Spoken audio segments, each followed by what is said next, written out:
a kú dédé àsìkò yìí, a kú iṣẹ́ o, ọlọ́run ọba nígbàgbé wa nínú ìṣeré rẹ̀. Àmín.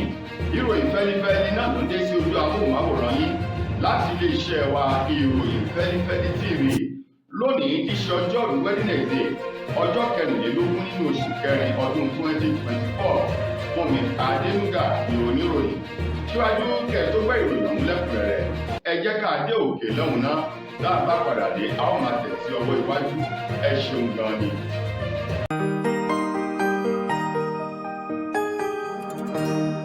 Ìròyìn Fẹ́lifẹ́li TV, àjààbálẹ̀ làwọn ìròyìn ti wà, máa wò lóòrèkóòrè.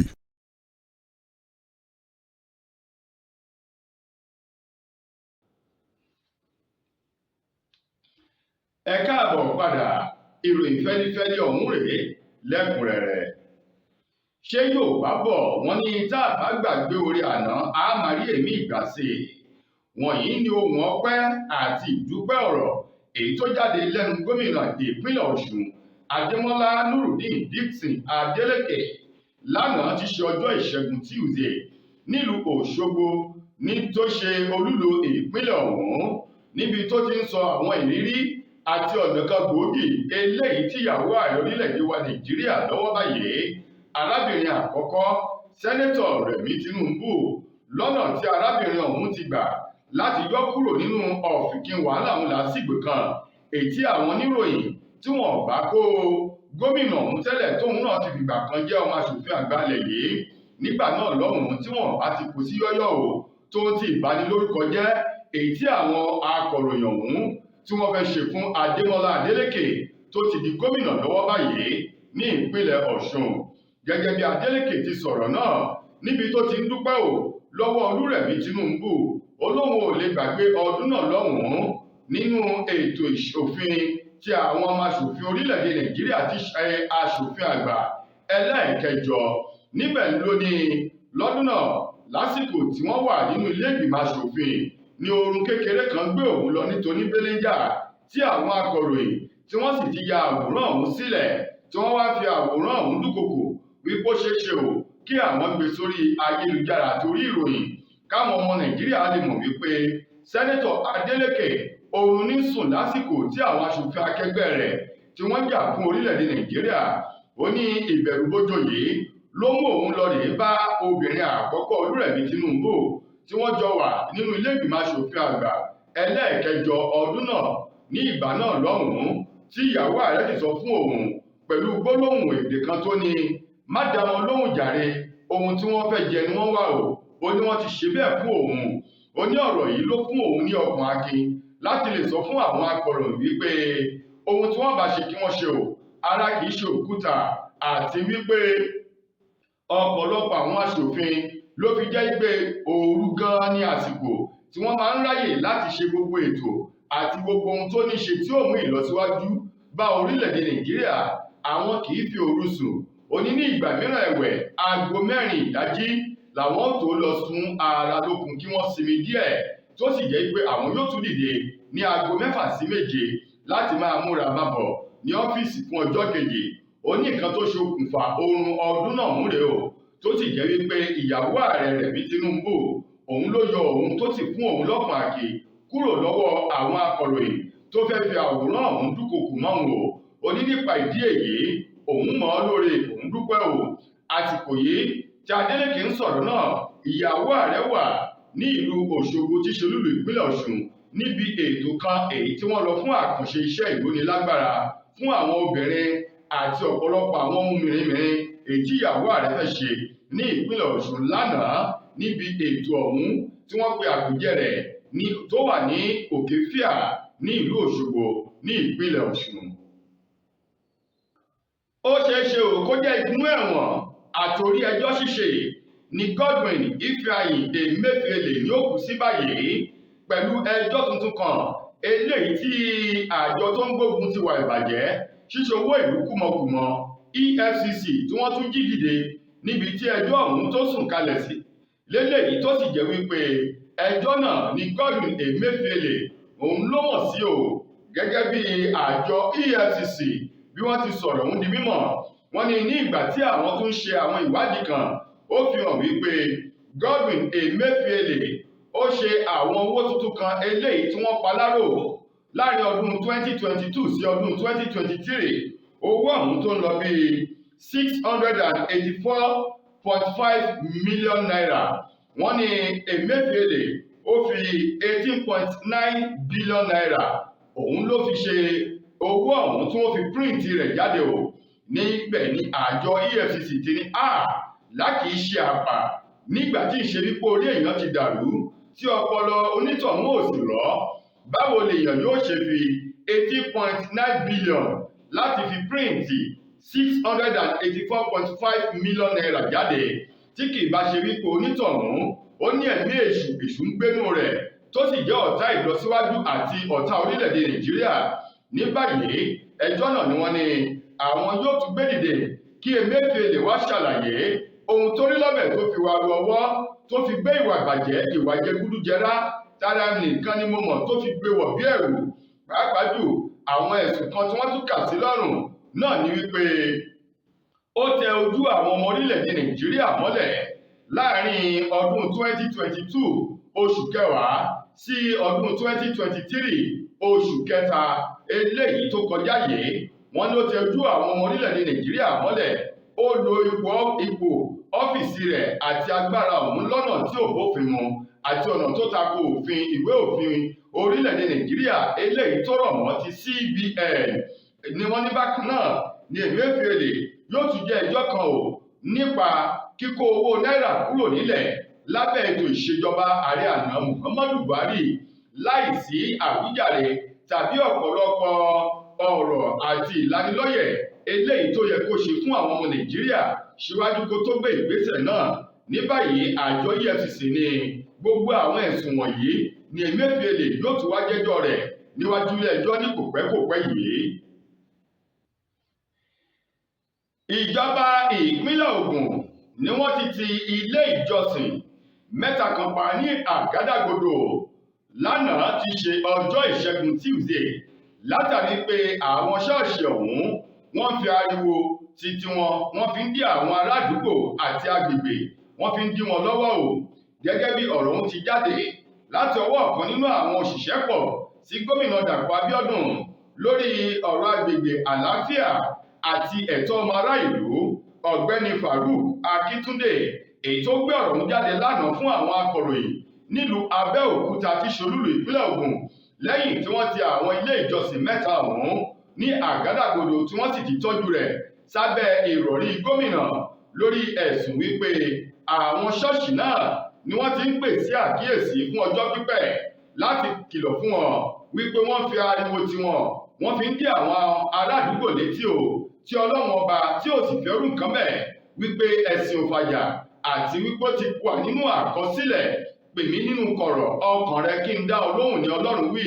Wọ́n ní Ọlọ́run ò ní pariwo mọ́ mi kí n tó dá ọ lóhùn o. Akíntúndé ní gbogbo ọ̀rọ̀ wọ̀nyí ni wọ́n ti bá àwọn ilé ìjọsìn náà sọ ṣùgbọ́n ẹ̀yẹ tí wọ́n nígbà lọ o tí wọ́n ò sì ṣe àtúnṣe kankan èyí tó mú kí ìjọba ìpínlẹ̀ Ògùn kó bínú o láti ti àwọn ilé ìjọsìn ọ̀hún pa. Àwọn ilé ìjọsìn náà tí wọ́n fi orúkọ wọn sí òde ńbẹ̀ ni a ti rí ilé ìjọsìn Christ Apostolic Church Fountain of Faith District Headquarter eléyìí tí wọ́n pè ní orí òkè gbógunmi ìtẹ̀dó àlàáfíà èyí tó wà ní Bòdè Olúdèò nílùú Abẹ́òkúta. Bákan náà ilé ìjọsìn ẹlẹ́ẹ̀kejì òun náà ní Ambassador of Truth Assembly International Ọlọ́runṣẹ̀yẹ èyí tó wà ní Ọlọ́runṣẹ̀yẹ Avenue ní Ìjẹun Titun nílùú Abẹ́òkúta. Ilé ìjọsìn ẹlẹ́ẹ̀kẹta òun náà ni wọ́n pè ní Salvation Ministry tó wà ní Kúforújì Olúbí Drive ní Adigbe GRA nílùú Abẹ́òkúta. Wọ̀nyí ni àwọn ilé ìjọsìn mẹ́tẹ̀ẹ̀ta èyí tí wọ́n sì ti ní pẹ́kẹ́ ò gbọ́dọ̀ gbin nínú ilé ìjọsìn náà títí dìgbà tí wọn yóò fi jẹ ìyà ẹ̀sùn èyí tí wọ́n kà sí wọn lọ́rùn lórí fífi ariwo àti ọ̀nà ìnira dí àwọn ará àdúgbò lọ́wọ́ o tí ò sì sí nínú àkọsílẹ̀ èyí tí wọ́n sì ní òfin ìjọba ìpínlẹ̀ Ògùn ó lòdì sírú àwọn ìgbésẹ̀ náà. Látijọ́ aláyé ti dáyé lọ́kọ tí ń solówó orí aya tájọṣepọ̀ wọn sì jẹ́ gbádùn òǹfà ìfẹ́. Tírì ìgbádùn lọ́kọláya bá ti ń bọ́ ságídé kásáyàn ò fàǹfẹ́ láàrin wọn dòní yọ̀bẹ̀kẹ́. tọkọ ò lè gòkè lọ́wọ́ déré tọkọ wa ń ṣe súkẹ́súkẹ́ lórí aya. Orísun ló yẹ ká padà sí ká tọ́jú ara wa pẹ̀lú S2 Herbal Bitters. kátẹ̀ kan lẹ̀ gbọ̀ngbọ̀ngbọ̀n ká kó lẹ́gbẹ́ àwọn tí ń bẹ̀bẹ̀ fàyà lórí ibùsùn. S2 Herbal Bitters 100% herbal tí ò lọ́tí kankan nínú pẹ̀lú ǹtẹ̀ NAFDAC. S2 Herbal Bitters ilé-iṣẹ́ S2 Ultimate Holistic Spiritual Herbal Remedy International Limited ló ń ṣe 002 Park Street First Avance Junction Ọ̀lẹ́yọ̀ Ìbàdàn Ọ̀yọ́ State. ó wà lọ́pọ̀ yanturu ní 1825 Olúyọ̀lé Shopping Complex New Garage Ìbàdàn. ẹ ti lè rí rà ní Lasorat Royal Plaza Asunlẹ̀ Junction off Akala Express Ìbàdàn Ọ̀yọ́ State. fún ẹ̀kúnrẹ́rẹ́ àlàyé síwájú sí i tàbí tẹ̀yin gan bá fẹ́ jẹ́ alágbàtà fún wa ẹ pè tàbí kẹ́ WhatsApp wa lórí +234 704 079 0153 tàbí kẹ́ kàn sí +234 806 400 0204. bákan náà ni ẹ lè kàn sí abroad line wa lórí +353 894 982 845. S2 Herbal Bitters ó dára fún ìgbádùn ọkùnrin àtobìnrin.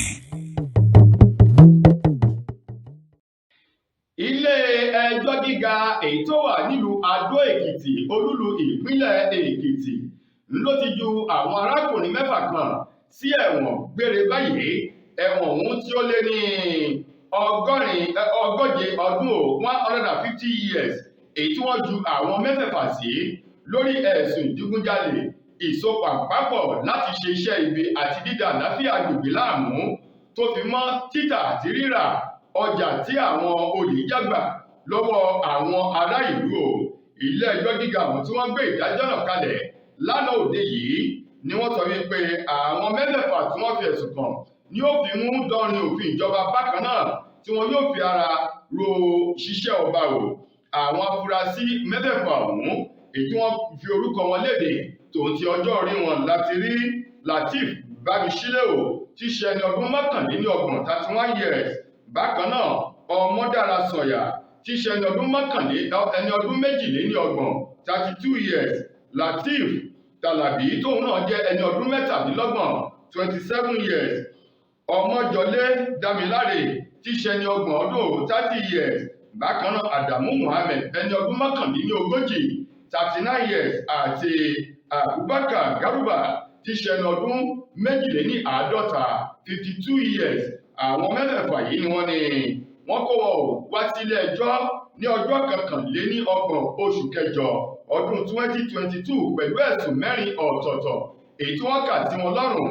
láti ìgbà náà ni wọ́n ti ń kó wọn padà lé ẹjọ́ o kó tó wá di wípé wọ́n dá ẹjọ́ ọ̀hún ládàkúnà o lánàá òde yìí níbi tí adájọ́ náà ti ní wọ́n ní àwọn afurasí mẹ́fẹ̀ẹ̀fà yìí ọjọ́ 13 oṣù kejì àti ọjọ́ 11 oṣù kẹrin ọjọ́ kẹrin oṣù karùn-ún àti ọjọ́ 10 oṣù karùn-ún tó fi mọ́ ọjọ́ 17 oṣù karùn-ún ọdún 2022. wọ́n ní àwọn ọjọ́ wọ̀nyí ni wọ́n ti hùwà iṣẹ́ ibi wọn tí wọ́n sì mú wọn fún àwọn ẹ̀sùn mẹ́rẹ̀ẹ̀rin èyí tí adájọ́ náà tó kà sí wọn lọ́rùn o nípa wípé wọ́n ja arákùnrin kan tí orúkọ rẹ̀ jẹ́ Ìjì Táíwò Akínyẹmí wọ́n jà á lólè.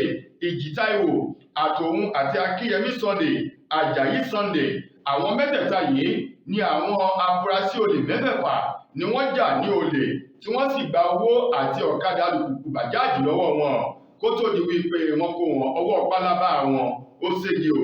ní báyìí adájọ́ náà ní ìdúró sí ìbẹ̀rù sí fẹ́ni yòó gbódómì bẹ́ẹ̀ nìkan bá ti ṣe ohun tí ò yẹ kó ṣe dandan ni kí ojú rẹ̀ kórè nǹkan tí ò yẹ kórè o.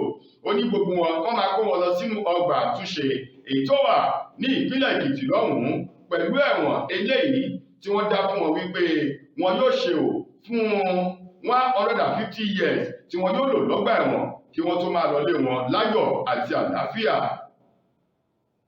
lákòótán nínú ìròyìn wa fún tòní gbajúgbajà òṣèré sinimá àgbéléwò tó tún jẹ́ adẹ́rìn-pòṣónú Eyín Ọlárewájú James tí gbogbo èèyàn mọ̀ sí Bàbá Ìjẹ̀ṣà lòun náà ti rawọ́ ẹ̀bẹ̀ sí ilé ẹjọ́ kòtẹ́milọ́rùn kan ní ìpínlẹ̀ Èkó láti fi ojú àánú wò pẹ̀lú ẹ̀wọ̀n ọdún 16 eléyìí tí wọ́n dá fún un tó sì ti bẹ̀rẹ̀ rẹ̀ láti bí ọdún kan ó lé sẹ́yìn báyìí.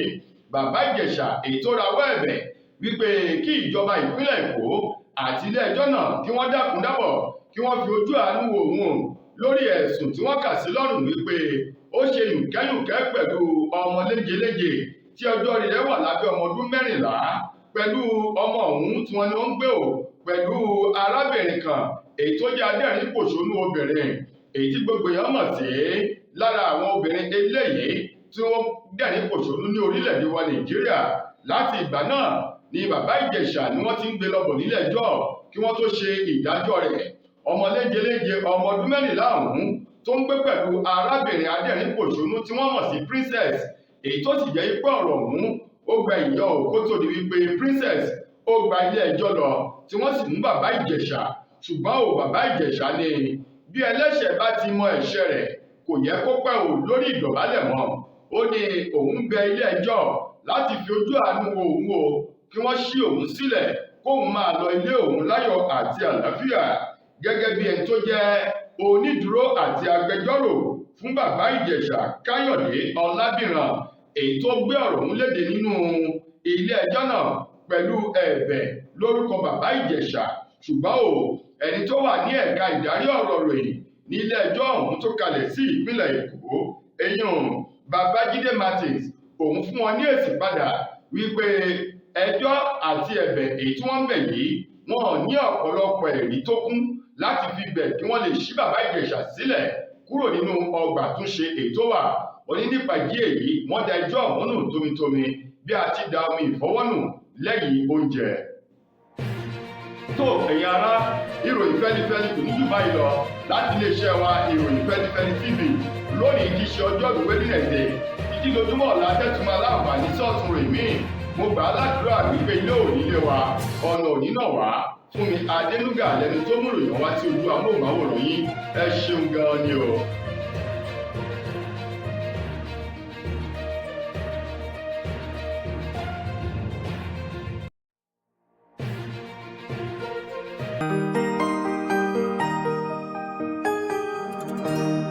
Ìròyìn Fẹ́lifẹ́li TV àjààbálẹ̀ làwọn ìròyìn ti wà máa wò lóòrèkóòrè.